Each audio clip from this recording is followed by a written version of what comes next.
afraid in himself because of the counsel of the Lord of hosts, which he has determined against it. In essence, what the prophet is describing here is that the nation of Egypt will fear Israel, will have a deep ingrained fear. They will even be like women, it says, and will be afraid. Dr. Fruchtenbaum points out, he says here, quote, "Never in ancient history has this been true. Only since 1948, and especially since the Six-Day War, have the Egyptian forces evidenced the fear portrayed in this passage. There has been fear and dread of Israel ever since. With Egypt having lost 4 wars against Israel with heavy casualties, the fear is deeply rooted. Prophetically today is still the period of Isaiah 19 verses 16 and 17, unquote." So we can see in 1948, during the War of Independence, it was Egypt, Jordan, Syria, Iraq, and Lebanon. It was that inner circle that came against Israel. And Egypt, again, was hit very hard as one of the casualties. In 1956, Egypt closed the Suez Canal, endangering the economy and in the military possibilities within Israel. And Israel had another confrontation with Egypt, and again humbled them. In 1967, the Six-Day War with Egypt, Jordan, and Syria. Again, Egypt was clobbered.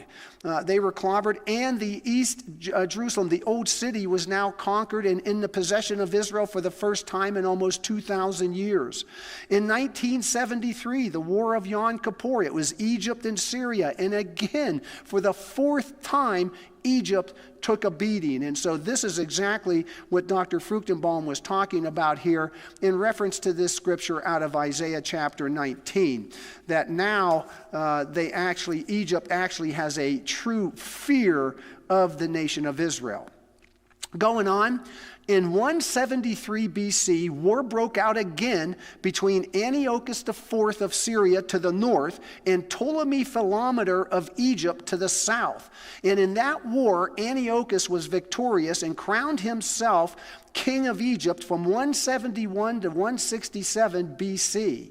Now, caught in the middle of these two great nations was Israel with its main city, Jerusalem. During this time, the Jewish population revolted, fueling the immediate return of Antiochus Epiphanes to Jerusalem. This encounter of him coming back to Jerusalem is actually recorded for us in what's called the Apocrypha. The Apocrypha is a collection of ancient books written between 200 BC and 400 AD. Several of the Apocrypha books are included in the canon of the Catholic Church as well as the Eastern Orthodox religions. So they are actually recorded there or accepted as part of their canon. The Apocrypha, on the other hand, was never accepted by the Jewish scholars as canon within the Hebrew Scriptures. In following suit with the Jewish scholars, it was never included in the Protestant Bible. Hence, if you open up a Protestant Bible, you aren't going to find any of the Apocrypha. I did bring a Catholic Bible with me tonight because I'll be reading from some portions of this. And when you open the Catholic Bible, you will have recorded for you here portions of what they consider part of the canon. In other words, inspired word of God to them, and it's included in there. But the Apocrypha is referenced by scholars as a source of historical significance. In other words, if you're a Protestant or a Jewish scholar, you will still look at the Apocrypha in certain areas. Not all of it, but in certain areas, you will look in there as a source of historical significance. The reason that becomes important is that the date and details of the origin of the Feast of Hanukkah is included in the writings of 1st and 2nd Maccabees, which is part of the Apocrypha.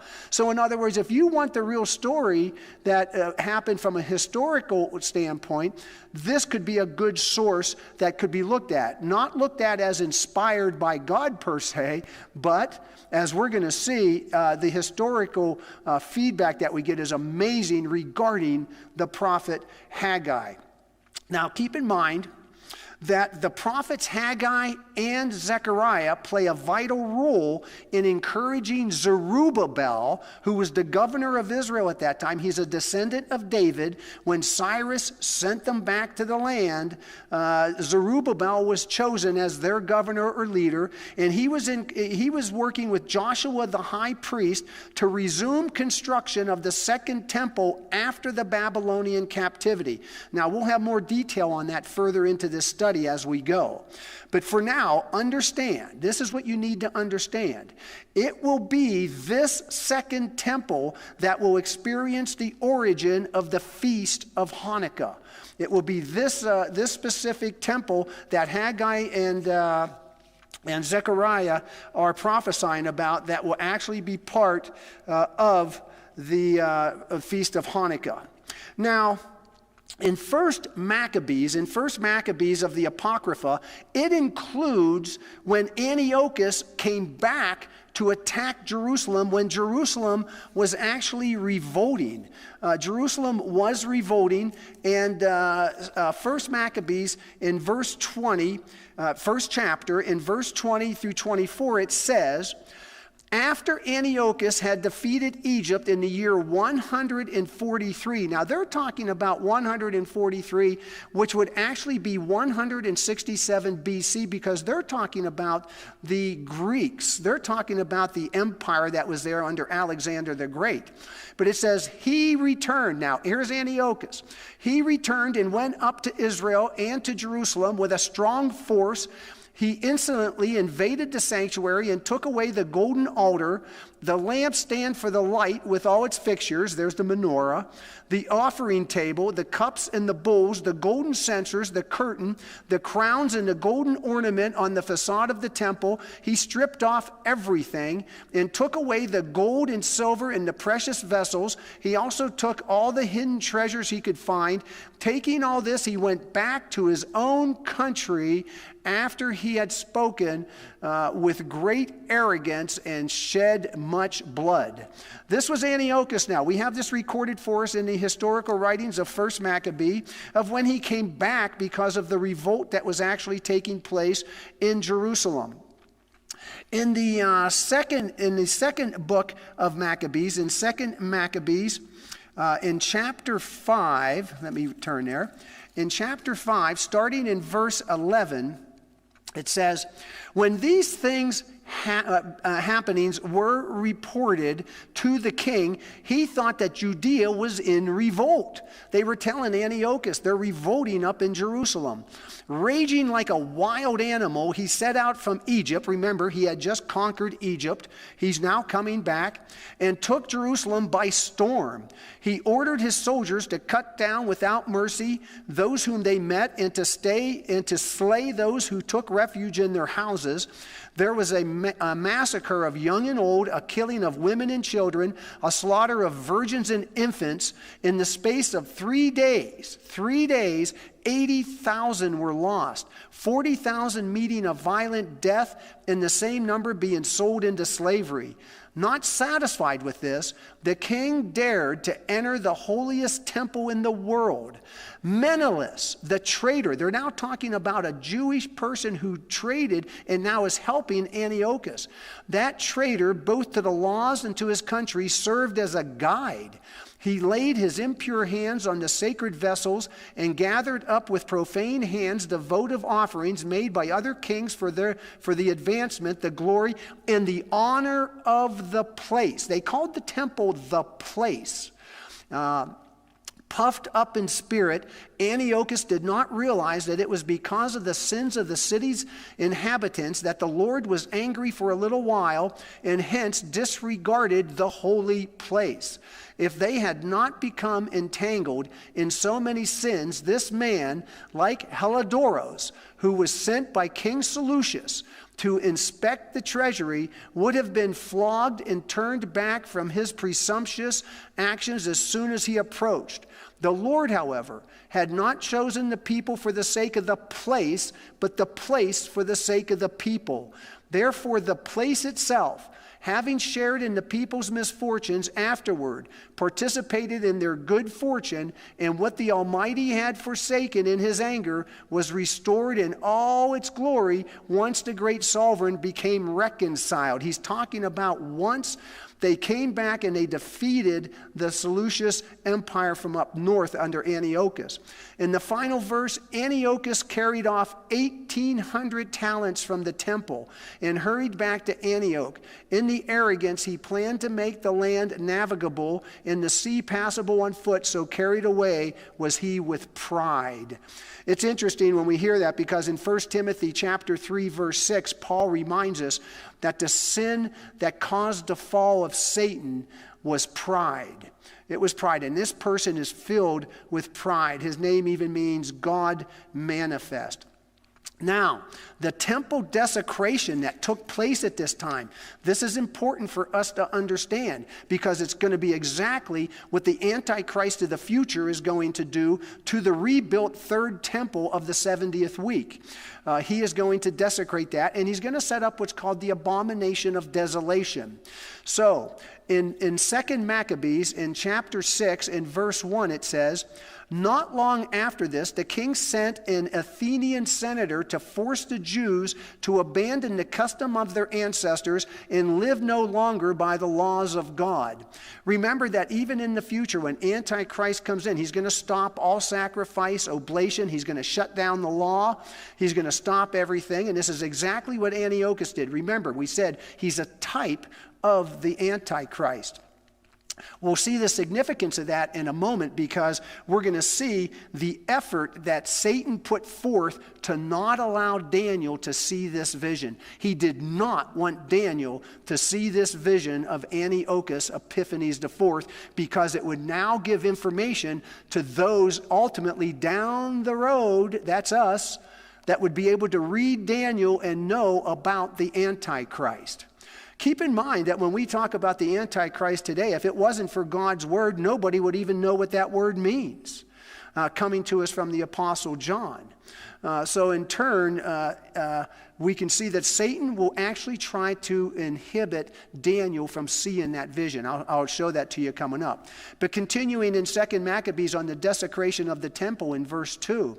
"Also to profane the temple in Jerusalem and dedicate it to the Olympian Zeus, and that on Mount Gerizim to Zeus the hospitable, as the inhabitants of the place requested.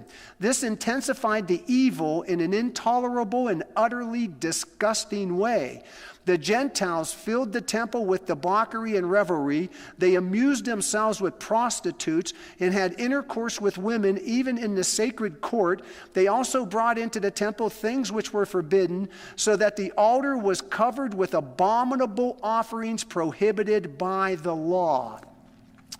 Now, one of the footnotes that comes our way through here is that the Olympian Zeus, equated with the Syrian Baal, Shaman, is a term which the Jews rendered as Shakis Shomen, which means the horrible abomination. He set up a statue of Zeus in the Holy of Holies of the temple.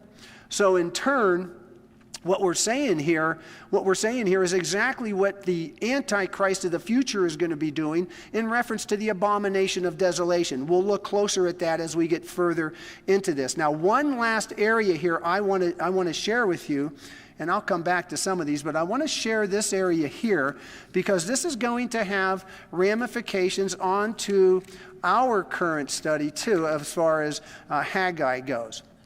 But coming to us again in reference to the desecration of the temple in 1 Maccabees chapter 1, coming to us starting in verse 54, it says, "On the 15th day of the month Kislev, in the year 145, this would have been 168 BC, the king erected the horrible abomination upon the altar of Holocaust, and in the surrounding cities of Judah they built pagan altars. They also burnt incense at the doors of the houses and in the streets.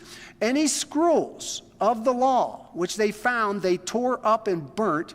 Whoever was found with the scroll of the covenant and whoever observed the law was condemned to death by royal decree.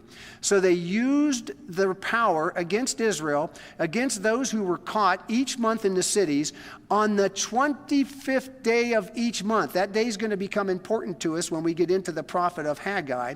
On the 25th day of each month, they sacrificed on the altar erected over the altar of Holocaust. Women who had their children circumcised were put to death in keeping with the decree. With the babies hung from their necks, their families also and those who had circumcised them were killed.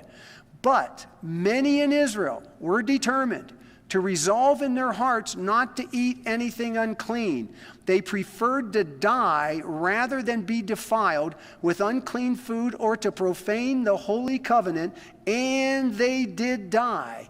Terrible affliction was upon Israel. So this torture and persecution that came to the Jews lasted between 168 and 164 BC. That year, 164, 165, right in that area, 164 BC, is going to become very important.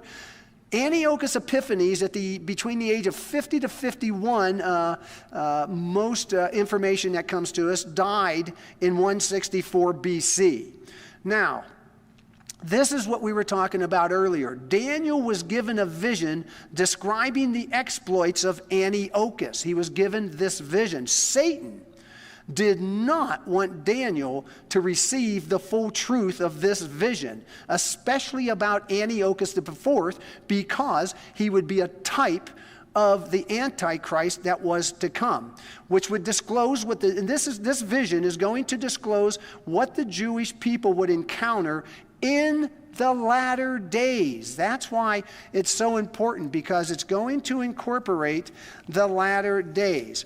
If you could, I'm going to be going over to Daniel chapter 10. This is where this starts now with Daniel, in reference to the vision that Satan was working to stop him from getting. But here we have in chapter 10 of Daniel, we'll read the opening verses.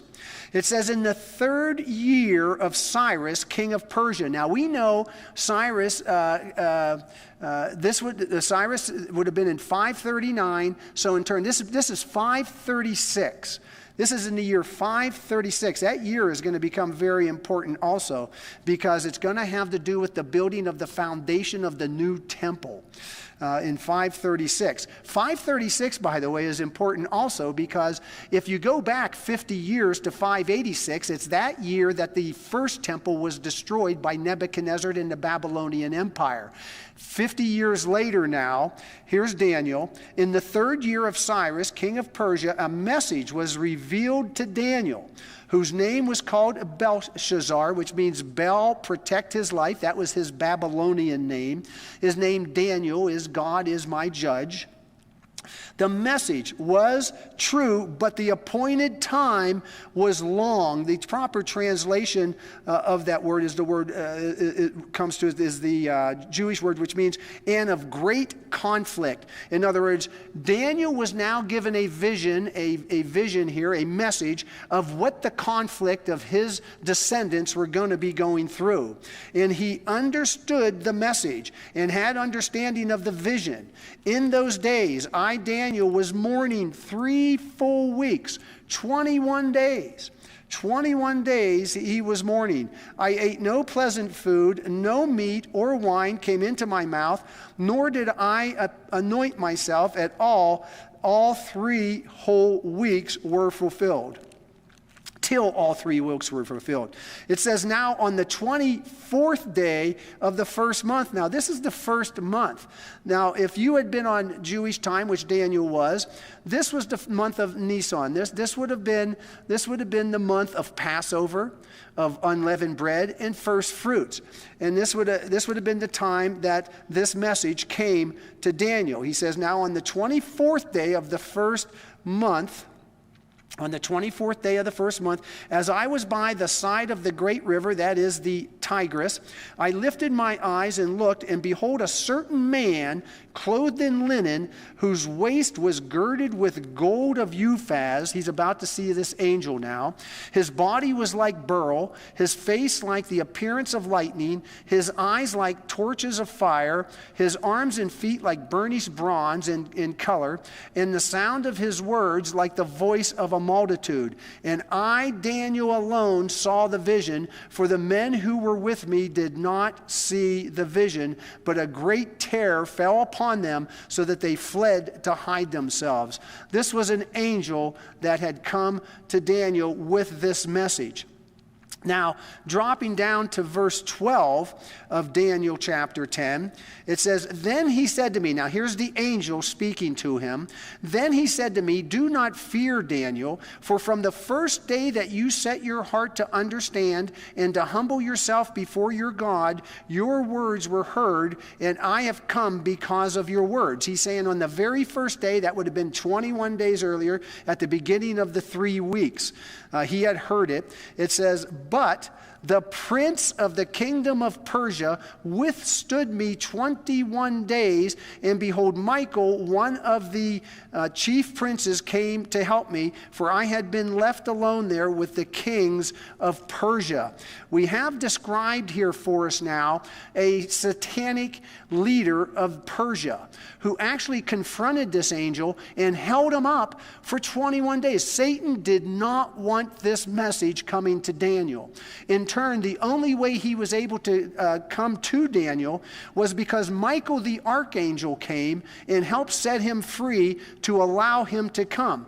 Why Michael?